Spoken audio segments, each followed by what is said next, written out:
I wish I could remember the last thing my mother said to me before she walked out the door with my father on that morning all those years ago. It was cold and gray, and a stifling haze hung over everything, including my memories. That was the last time I saw my parents alive. They had been volunteering at a local hospital as we tried to cope with the aftermath of the devastating attacks on Switzerland when Omnic forces swept through Europe during the crisis. My parents were killed in an airstrike there. We never allow ourselves to believe that the people we love will disappear, and we are rarely prepared to say goodbye when the time comes. In the days after, people assured me that the hurt would lessen with time. But even today, the pain comes back at the slightest reminder. Like on the days like these. While I have been working at the aid camp on the outskirts of Cairo, every day the scope of the problems we face seems unsurmountable. I've been living in Egypt for the better part of the last 2 years, but it was just of many homes since my tenure as the head of medical research for Overwatch ended. The damage to my professional reputation was such that I needed a change. I moved between Poland, South Korea, and Venezuela, where people only knew me as Dr. Angela Ziegler, not Mercy. The projects that I had devoted almost a decade of my life to had either been scrapped, sold, or reassigned out of my control. My few friends in Overwatch had scattered. I know that Lena has continued to help where she can, despite everything that's happened, and the risks. Reinhardt is traveling across Europe, dragging poor Brigitte with him, while Sojourn keeps a low profile in Canada. And of course, Genji is always busy. The last I heard from him, he was heading home to find his brother. Torbjorn is probably the wisest of us all, returning to Gothenburg and Ingrid in retirement. But everywhere I went, I felt the echoes of Overwatch and my own guilt over the problems we had left behind when it all fallen apart, which is what led me to Egypt. Overwatch was responsible for much of the country's suffering, and I needed to help repair it. But I had not received a warm welcome. Go home. They'd tell me you've done enough damage. The truth is that in their time of need, people still expect us to come to their aid, even as they curse us. I didn't become a doctor to be thanked. Jack Morrison looked good for a dead man. Death had not softened his square jaw nor hardened his guileless innocence that gave him the look of a Norman Rockwell painting come to life. Despite the scars the recent festering wound on his back, it was the latter of these injuries that had brought him to my mostly unfurnished apartment just off the Khan el Khalili souk. When I pushed him for details, Morrison was typically taciturn. He'd always been a textbook example of a difficult patient. Stubbornness is the only thing with a chance of killing him, came the voice from the kitchen. The voice's owner, Anna Amari, was rummaging through the kitchen's cupboards for tea, making herself right at home. It seemed that Morrison hadn't been alone in miraculous recoveries. We'd all believed that Anna had been killed by a sniper's bullet in Poland, and yet here she was. She looked older and thinner, showing a slight frailty that for the first time in as long as I had known her made me think of her as mortal. She still possessed the statuesque posture of a military officer. That hardness had been tempered, and she displayed a new softness I didn't remember from before. I can try to run some tests, but I don't have the equipment I need here, I said, applying an anesthetic sealing spray to Jack's back. This is an aid camp, not a genetics lab. Time isn't something we have a lot of. Morrison said dryly. Just give me a few medkits, I'll make do. I'll see what I can scrounge up for you.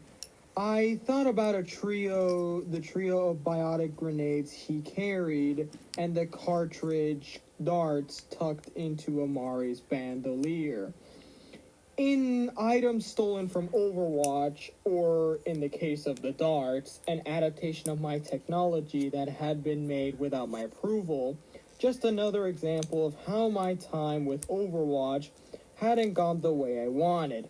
My irritation surprised me. I should have been happy to know that Jack and Anna were alive, but they were both a very physical manifestation of something that I was trying to escape, and I could feel walls spring up between me and whatever they had brought with them. I dug through the boxes of supplies that made up most of my living room. Furniture, finding mostly rolls of bandages, sealed bottles of antibiotics, and the miscellaneous medical equipment. They wouldn't do much for Morrison's current situation. Overwatch's footprint had been so massive that even now, years after its disbandment, its echoes could be felt everywhere. From Egypt's crumbling infrastructure to the mundane familiarity of a light blue package of bandages, if I was being honest, escaping Overwatch had been at best an optimistic goal. Jack started picking through some of the supply crates, making a small pile next to him. "What are you doing here, Angela?" "Trying to find some medkits I shot back, like you said." "That's not what I mean." He was turning over a particularly expensive medical scanner in his hands quizzically. "What are you doing here in Cairo?" "That's delicate." I glowered and snatched it from him, tossing it back into a box with a little thud that made me wince.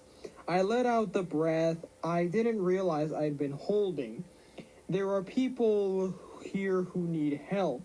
What I was doing here, I told myself it was to help, that there were people here who needed me.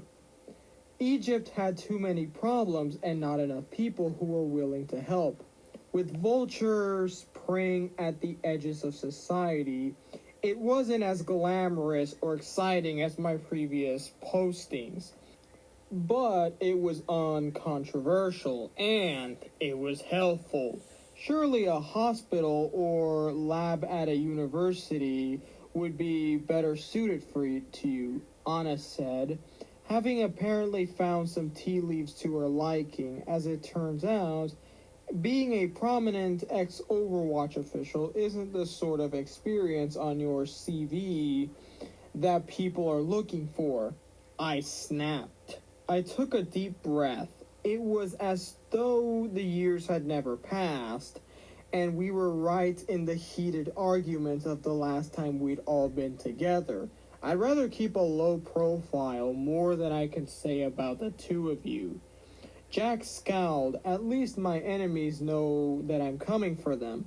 Your enemies? I asked incredulously. The United States government. Germany's largest bank. Helix Security. Did I miss anything? Lumerico. Jack had the temerity to sound proud of himself. And Mexico's largest energy company, which incidentally is run by their incredibly popular former president and universally loved war hero. I sighed. Those enemies won't do much for your reputation. Collateral damage is an unavoidable part of war, Morrison said matter-of-factly. You were always good at rationalizing things, I said. I understood that in his former position, flexibility of thought was crucial to survival, but it seemed that trait had survived into his new life. I'm getting closer to finding the ones responsible. I'm getting closer to the truth. The fervor that crept into his voice sounded like obsession. The truth, I said flatly. The truth about what happened to Overwatch, about Talon, Switzerland, about everything. That's my new mission. It doesn't seem that new, other than the masks. What would you have me do then? Jack snapped. Fly to Gibraltar and join up with Winston? You think the same people who brought down Overwatch won't take him down too? Winston saw that the problems in the world were growing, and he saw Overwatch as the solution for everything. I don't think Winston ever questioned why things had fallen apart.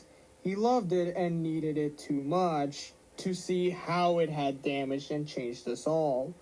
Being in a room with Jack and Anna only reinforced to me that we were all still broken. Doing the same thing as we had done in the past would only lead to another disaster. The world didn't need that. Winston's heart was in the right place, but that didn't mean he was right. Let Winston play hero, Jack said dismissively. I'll do what needs to be done. Reyes, Agundimu, Maximilian, Viali, Sombra, Odirin, and the rest of them. They'll be dealt with. Reyes, just the mention of his name caused a shiver. I thought I'd buried all three of them, Morrison, Amari, and Reyes. But their ghosts lived on. We were all responsible, Jack.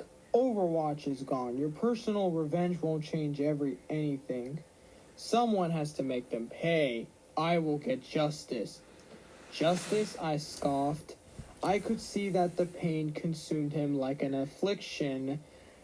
If you keep this up, you will have proven that the world that Overwatch really did become the thing they feared. I wish you could see that. When I first stepped into Morrison's corner office all those years ago, things were very different. I was bright-eyed and excited, fresh from my post as the head of surgery at the University Hospital in Zurich. Initially, I thought I had walked into a museum exhibit. Scattered around the walls were photos of Morrison with various heads of state, pictures of the strike team, and memorabilia from his military career. There was a shelf of books, multi-volume sets of historical texts, including an ancient leather-bound edition to Thucydides' history of the Peloponnesian War, and biographies of prominent generals. All neatly arranged against the side of the wall. There was a chessboard on the sideboard, frozen mid-game, with a dog-eared copy of Bobby Fischer's My 60 Memorable Games set beside it. And sitting behind his large desk was Morrison himself. I saw your paper. Excellent. It gave me an idea, he said. He was referring to my recently published paper on nanobiotic healing. I believe that it had the potential to completely revolutionize the way that medical care was given, not just in the examination room, but also throughout the entire structure of the medical profession.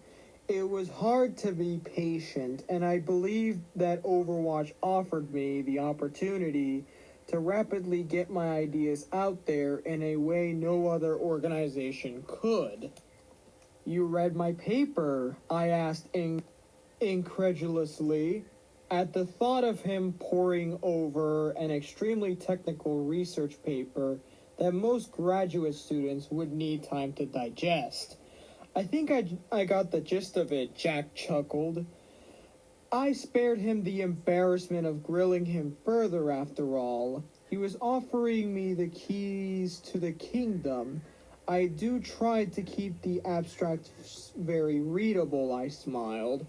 Angela, I want you to join Overwatch as our head of medical research. With our resources, we can help you develop your nanobiotic technology.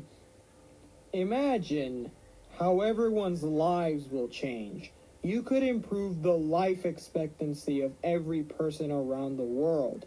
I had imagined, with some advances in artificial intelligence, and with a serious manufacturing behind it, biotic technology could be spread around the world. the barrier to medical care would lower, and perhaps even the amount of time people would needed to spend. It would open new paradigms in care, and Morrison was promising to do this for me. Money, resources, personnel. I know that you're the kind of person who wants to do things your own way, and you could. You call the shots, you make the rules. I could use a new postdoc, Commander, I said. Have any lying around? You'd be surprised what I can rustle up, Morrison said as he looked out the window at the courtyard below. An orderly grid of blue-armored peacekeepers made their way across the lawn. I have more than enough soldiers. What I need are thinkers, dreamers, people who want to make the world a better place. You could be on the cusp of a breakthrough that could change the lives of every living person on the planet. I want to make that a reality and take away all the roadblocks so you can focus on revolutionizing your field. It was an amazing offer. It sounded perfect. But I heard the voice in my head whenever something sounded too good to be true. Altar integlud som glimar was one of Torbjorn's favorite phrases. All that glitter is not gold. I questioned everything. It was a habit I had always had, even when I was a child, but my education and perhaps my proximity to Torbjorn had sharpened it. It was mostly to my benefit. It helped me to do the science. But it did give people a certain prickly opinion of me. It's a generous offer, but I do have some reservations, I said. Try me. I want to focus on the civilian and peacetime applications of my work. I don't want to create ways for Overwatch commanders to send people into danger. Morrison stippled his fingers. The Omnic crisis has been over for 10 years. Overwatch was built to win the war, but they've given me a new mission now, to make the world a better place. We've invested in research in biology, chemistry, infrastructure, climatology, every scientific endeavor that can make better people's lives. I want you to be a part of this. You could be responsible for one of the biggest shifts in human creation since the creation of the Omnics. When I looked at Morrison, with his military regulation haircut and his medals and commendations, all I could see was a soldier. Even his posture said so.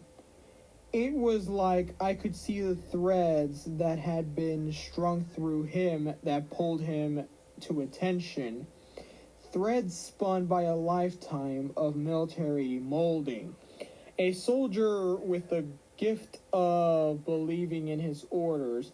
If I had the chance to make a difference in the world, a real difference, didn't I owe it to do anything in my power to make it a reality? But I had known Morrison for a long time, and he had done much good. And he had good people working for him. He who looked up to him and respected him. I had no doubt he believed what he said, and more than that, I wanted to believe what he said. I know what your values are, Angela. I've known you for years. It would be a privilege for you to help us with our mission, Morrison said. No more giant applications, no more haggling for new equipment. Whatever you want, you have my word. Postdocs. I smiled. As many as you need. I had fallen asleep at my desk when I was jolted awake by an explosion. It was felt as though the ground itself sighed. And then several smaller impacts caused the windows to rattle in their frames. The lights flickered. I could feel the bass drum rumble of thunder in the distance. But as anyone who has lived through war knows, there is weather, and there is war. I quickly dressed. I had lived in Cairo long enough to know what came after the sounds of thunder. We'd have to get the camp ready to receive patients. Not long after, Morrison and Anna appeared in the doorway like two wraiths in the darkness. Their familiar faces had been replaced with their masks. Their only expressions is an illuminated line of red and one diamond of blue. "What's going on?" I asked. "There's been an attack on the Anubis facility. We need to go now." Now Morrison's voice was distorted through some mechanism in his mask that covered his mouth. It manipulated his voice, taking out whatever humanity was left. "Helix will get this situation under control. You'll only get caught in the crossfire." "It's talent," Jack said. I knew that tone. There was no convincing him otherwise. "Angela, there are people out there caught in the crossfire. They need help that Helix cannot give them." Anna interrupted my protests. "Are you going to come with us?" I knew better than anyone the state of emergency care in Cairo.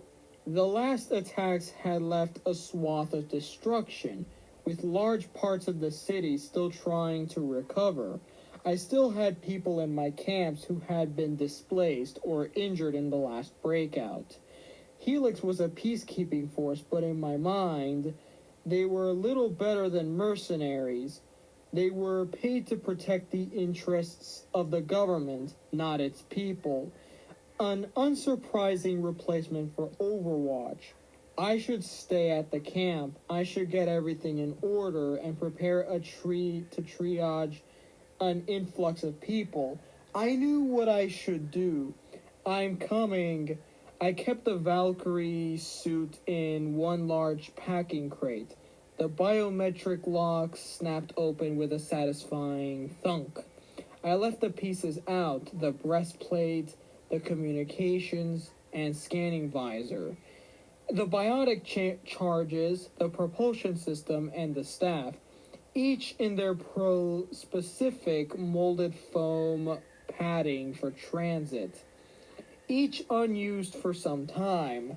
As I ran my head over the white breastplate to lift it from the foam padding, I could still feel the signs of damage from my time in the field: scratches, dents, and reminders of how dangerous it had all been. I affixed the clasps, and the power turned on. It molded to me. The hand grips on the staff had been intended into the shape of my hands, where I had clutched it in desperate situations. The headset and processing unit was the lifeblood of it all. The nervous system that provided me with the information I needed. It all still fit, but I'd forgotten just how heavy the suit was. There are things you cannot understand until you fly. Flight had opened new perspectives for all of us on the strike team. Lena had been a pilot. Winston had even traveled from the moon in his spaceship.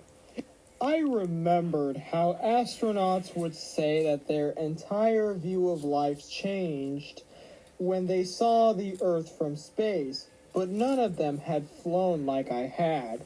Below me, unfurled in the horizon, a green city fading to brown after a decade of loss. New agritech installations along the Nile were starting to bring the river back to life. Along its banks were solar panels and massive battery farms that stored more energy than the country knew how to use. Civilization had flourished from the waters of the river, and even I did not believe that its current situation could be permanent. Standing sentinel above the rest of the city were the pyramids that would last until time immemorial.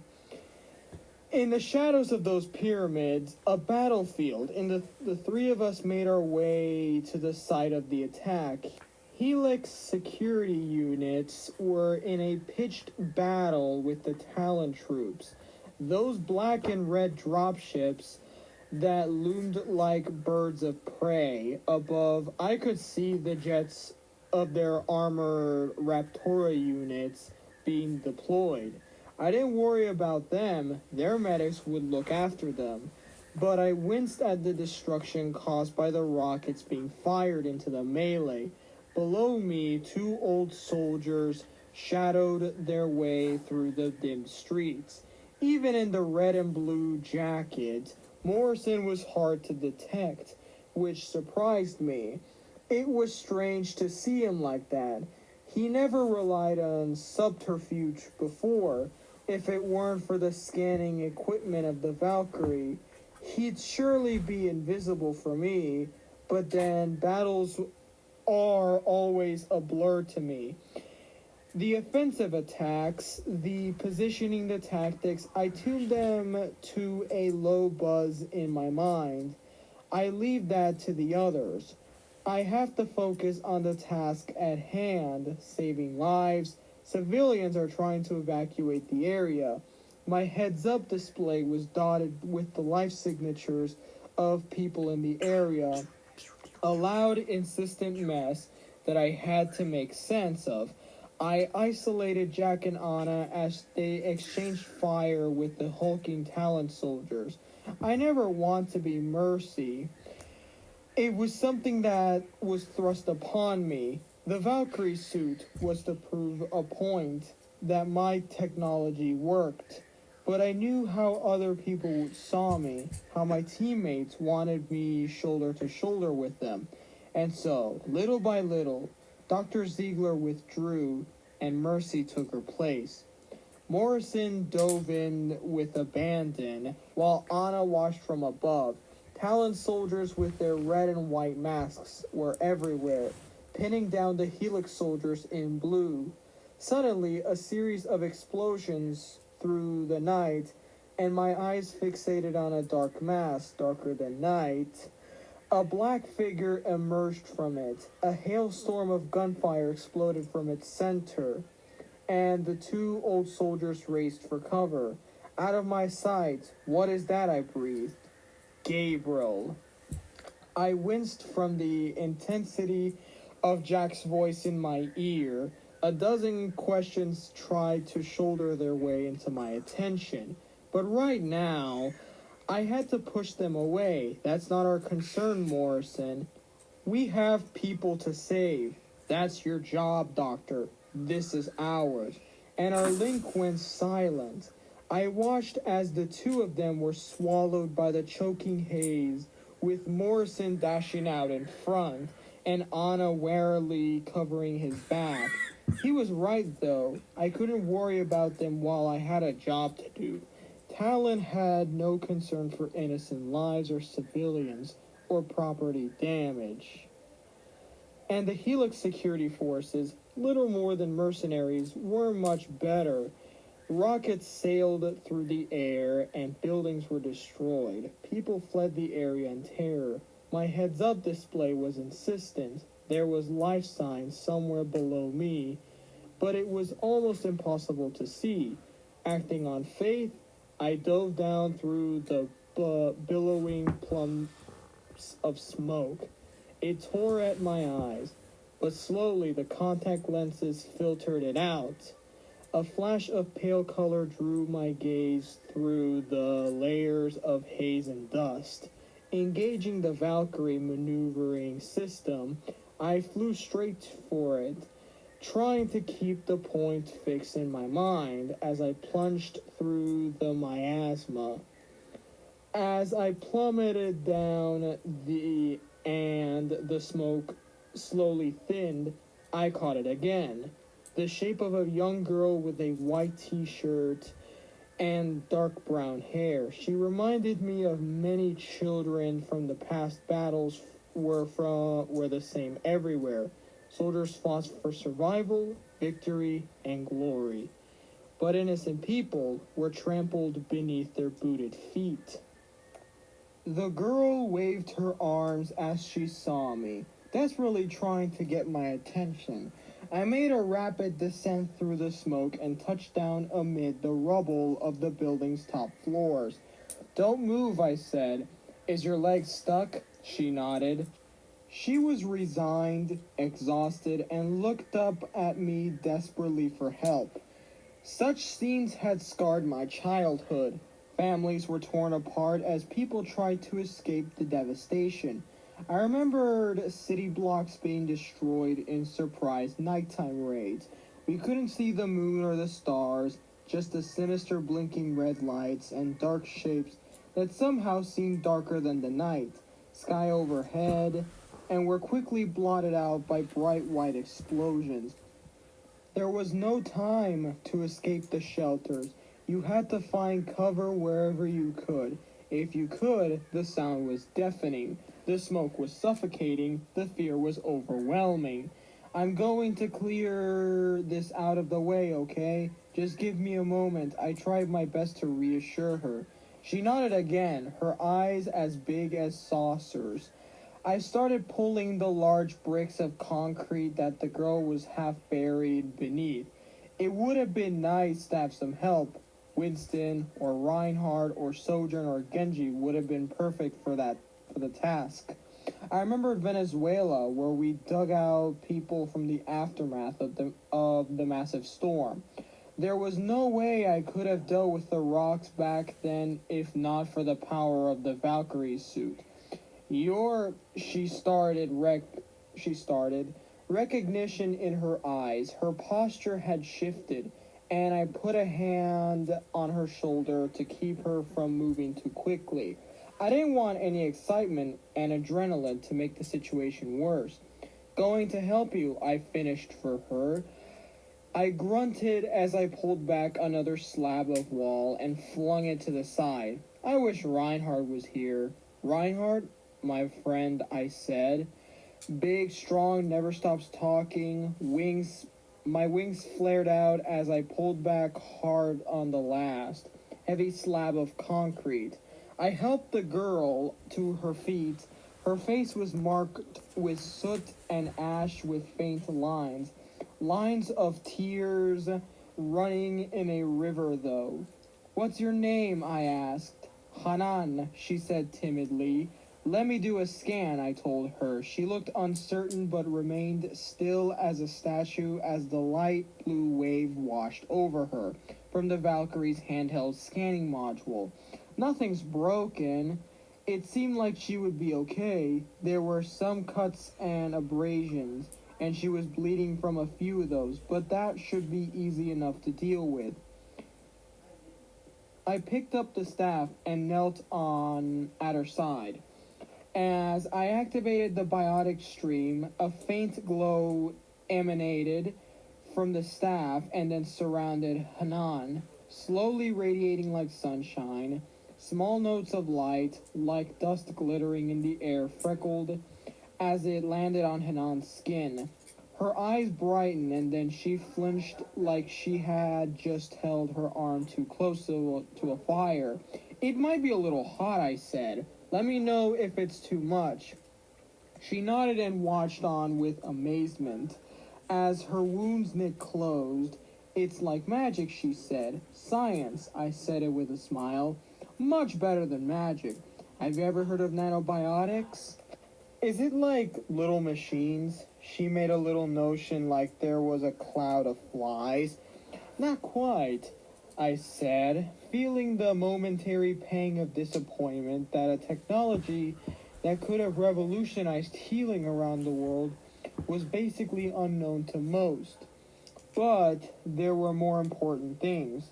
"I'll explain to you, but first we need to go to safety." "We can't leave yet," Hanan said. "My brother's stuck inside. We have to help him." Everyone else left. They couldn't wait. Gunfire still rang out in the streets. The heavy sounds of mortars boomed, punctuated by the grating thrum of automatic weapons. The situation was still extremely dangerous, and I didn't want Hanan exposed for any longer than she had to be. Please, there was no way I could leave him behind. I tried to find him using the Valkyrie scanner, but the electrical interference made it hard to make radar or visual identifications. I can't leave you here, so you'll have to come with me, Hanan nodded. The building we were in had been hit multiple times. I shouldered my way through the entry, and we set off down the stairs. As we descended into the building, smoke poured up. I tore a bit of fabric from my skirt and made her a makeshift mask. Alarms were ringing and shouting, and flashing lights still illuminated the area. As we exited the stairwell into the hallway, the ground creaked. We made our way through the hallways, and as I got closer, I was able to detect another life sign. A heavy door separated us from it. I put my shoulder into the door and wedged it open. Inside the room was an older boy in a red shirt and a yellow scarf, slumped on the ground. His arm was bent unnaturally, and I suspected it was fractured. He seemed to be fading in and out of the consciousness. "Is that you, Hanan?" he asked, but his eyes were unfocused, looking somewhere up at the ceiling as he heard our approaching footsteps. Hanan dashed in front of me and ran to his side, choked back a sob, fearing the worst. "Yes, it's me. I brought help." "That's right," I said, kneeling at his side. "We're going to get you out of here." I was worried he was going into shock. I couldn't move him until he had been patched up a little. A little stream of biotic healing would hold him for the moment. Like Hanan, he was briefly surrounded by the golden glow of the stream, but slowly, it almost as though his entire chest was glowing in radiance.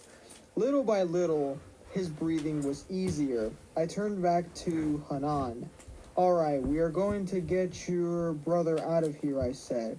Hanan nodded. Her brother was looking at me, his eyes wild with terror. "How are you feeling?" I asked as I scanned him using the Valkyrie sonar imaging. The trick was to keep him talking, keep him focused on anything other than his condition. "It hurts," he coughed.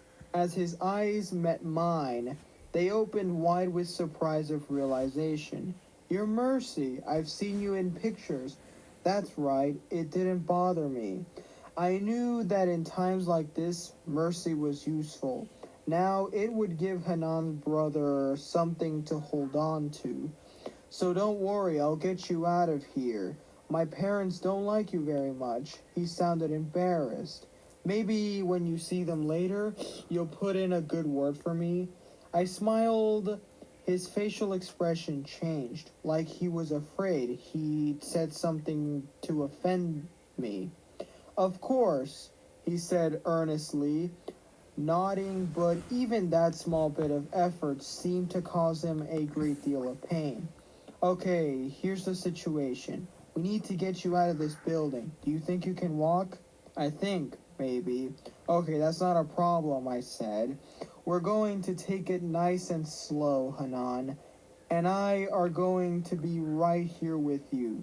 I heard the telltale sound of an incoming mortar. "Get down," I shouted, and I grabbed her and dove back to Hanan's brother, covering them both as best as I could with my body, and the outstretched wings of the Valkyrie. The wall exploded outwards, sending concrete and glass flying across the room to crash against my armor. Debris rained from the ceiling and hammered down against me. I staggered down, all the protective padding and shielding of the suit bearing the brunt of the impact. When it finally stopped, I stood up, silently reminded myself to thank Torbjorn for all the work he'd done in crafting the suit's armor. Is everyone all right? There was no response, so I had to look for myself. The display on the suit was down. As I stood, I heard cracking as one of the wings creaked. Broken, I felt battered, and the physical exertion was starting to take its toll on me. Hanan looked up to me, curled up defensively, her eyes wide and terrified. Her brother wasn't moving. The shock of the blast had been too much, and he'd passed out. It was hard to see outside. It was as though we'd been entombed deep underground. The systems on the Valkyrie were offline. It seemed, for all intents and purposes, we were trapped. A cold sweat came over me. It was almost as though the walls were closing in on us. Is this what my parents felt in their last moments when the hospital was bombed? Were they together? Did they even know what was happening to them? I hoped for their sake. They didn't. We couldn't wait this one out. The building was groaning as though it was in its death throes. The fires might burn through as well as asphyxiation, crushing another explosion. There was only one way out for us. I strapped the staff to my back and lifted the boy into my arms, moving slowly towards the exit. Follow me, Hanan, and be careful. I navigated through one hallway, then the next, shouldering over the gaps in the floor. Finally, we neared the main entrance. But another series of explosions wrecked the building, and I could hear the strain in the walls. I called out to Hanan, run for the door. The building was going to come down. I carried Hanan's brothers in my arms, and I felt guilty that I didn't know his name. I ran across the uneven ground, jumping across the gaps, but I wasn't going to make it.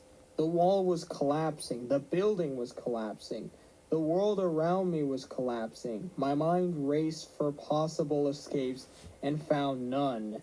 Sometimes it made things simple when there were no complicated solutions to choose from. All I could do was try to save the ones in my care. I threw myself over Hanan's brother as the entire building came down around me, crashing into my back and pushing me to the floor. The world went dark. When it brightened again, I heard a voice calling out to me. A large weight seemed to lift. Beneath me, Hanan's brother, what was his name? The Valkyrie suit insisted that he was fine. As fine as could be. Hanan, I called out in a daze but heard no response. Coughing, I rose slowly. As debris crumbled off my back, a strong arm gripped mine. It was Morrison, with the mask off. He seemed human again. Jack's face was covered in dust and soot, except for a patch where his mask had been, and his jacket seemed to have a few more holes in it. Angela, we need to get out of here, he said. The girl, I coughed out. I have her, came Anna's voice from the haze. Anna was scanning the area, prowling like a stalking cat. It's time to go. The rest of the day passed in a blur of activity, admitting a river of patients who had been caught in the crossfire, including police, Helix agents, and first responders. There weren't enough doctors, beds, or time to devote to them all. By the end of the day, I was exhausted, numb, and surviving solely on coffee. By the time I finally took a break, the sun had sunk past the horizon, and a nighttime chill had settled over the camp. Jack and Anna came in to see me. The masks were gone, but their memory was still imprinted in my mind. Where will you go next? I asked them.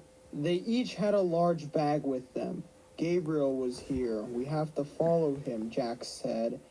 There hadn't even been a time to process what I had seen on the battlefield, or to consider what it all meant. He survived? I asked, immediately struck by the absurdity, but then I winced. There had been too much death today. Old soldiers are hard to kill, Jack sighed. Gabriel led the attack. We need to follow the trail before it goes cold. Somewhere in Europe, it seems like it was where we had been heading before we took a detour here. Maybe see some old friends? Well, good luck out there. I hope you find whatever it is you're looking for, I said. You could come with us. We could still use your help. The way Morrison said it, I could tell that even he didn't think there was much chance I would accept. I can't stay here, but I can't go with you either. I shook my head. We're heading in different directions. Time will tell, Morrison nodded. Good luck, Angela, and thanks for the med kits. He grinned and gave me a mock salute as he departed.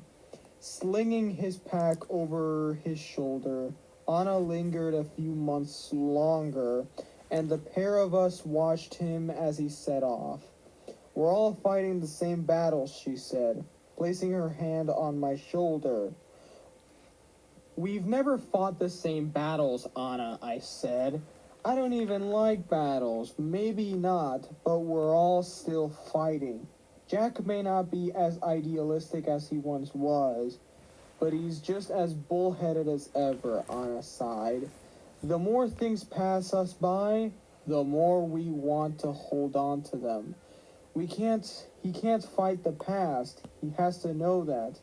I think Jack will always find something to fight. He needs it. Anna's eye narrowed. Our generation's war is over. Every generation has one. Why do we fight? For blood, for money, for king and country, for justice, for what we believe in.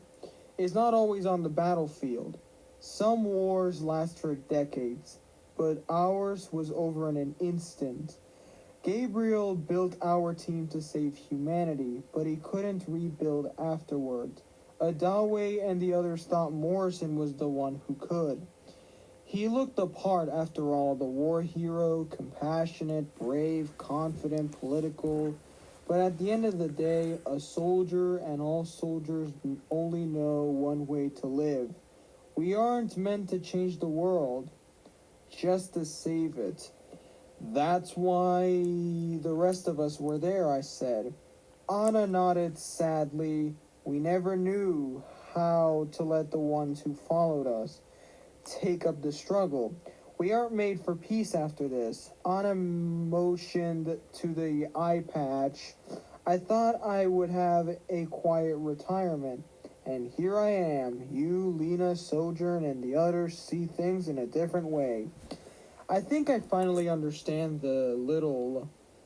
All I have ever wanted was to leave something behind that could inspire others to follow. So why not go back to Winston? Jack's revenge isn't your responsibility. Idealism is for the young, Angela, she said. Try not to judge us too harshly. Once people call you a hero, it's hard to put the mantle down. She smiled sadly. There was nothing left to say. Eventually, she patted my shoulder gently, and then she was gone too, swallowed by the darkness. I had never been good at goodbyes, despite my life being filled with them, both said and unsaid. The unsaid ones were the most common, and the ones that haunted me the most, now that I had a second chance to say goodbye to them, I couldn't find the words. I said farewell at their graves, and that felt more final than seeing them leave now. I didn't think that I would see them again. Good job out there, Mercy, Mom had said, as I pushed back at the flap of the of the large tent that had become our makeshift reception and patient intake desk. He barely looked up from his screen to greet me, rapidly typing away as he was busy with his work. "Don't start that," I said. "Sorry," Mohammed said, looking slightly chastened. Thought he had a stupid grin on his face. "You thought I've been waiting months to call you that." "I hope you enjoyed it," I sighed. "Can you tell me what happened with the children I brought in?" Mohammed tapped a few keys. "They are still waiting to be picked up." That surprised me. "Do their parents know?" I looked down at my watch and realized it was much later than I thought. "It's been hours." Mohammed looked as though he didn't want to answer my question. "Oh," Mohammed finally said, "their parents were both killed. We're trying to locate the next of kin." One time, I was that girl who waited for her parents to return. I still remembered the voice of the police officer who came to tell me, but I didn't remember his face at all. "Dr. Ziegler," Mohammed asked, "are you all right?" I realized that my finger had moved up to wipe away a tear from the corner of my eye. Underneath my glasses, just tired. "You did a good job out there. Those kids would never have made it if you hadn't found them and got them out of that building." "Someone had to," I mumbled as I excused myself, suddenly feeling the stuffy confines of the tent. As dusk fell across the Giza Plateau, the rows of the treatment tents, arranged in their grid with military precision, their white canvas reflecting the last remainders of dusty light, looked like a new annex of mastabas that had somehow survived the millennia of wind and sun and time without effect.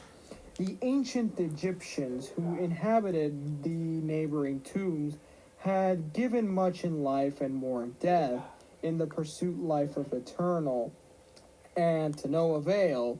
In a gap between two tents, I watched Hanan and her brother. Her brother was lying down on a coat, while Hanan was sitting at his side, trying to raise his spirits. Anna's words came back to me. For the past few years, I had thought perhaps that my fight had ended in failure. What I thought back to when I was in Morrison's office and I had first decided to join Overwatch, I wasn't sure if I could ever be that optimistic again. But I knew that the fire that burned then still burned inside me now. The struggle, the doubt, and the controversy had worn away that vast reserve of heroism I once possessed. Perhaps I thought that it was something that once spent could not return. But we all must face our everyday challenges and crises from time to time. Our will to fight is worn down, but it'll always return. As I watched Hanan spread her arms like wings, I knew that my battle was not over. Heroes never die.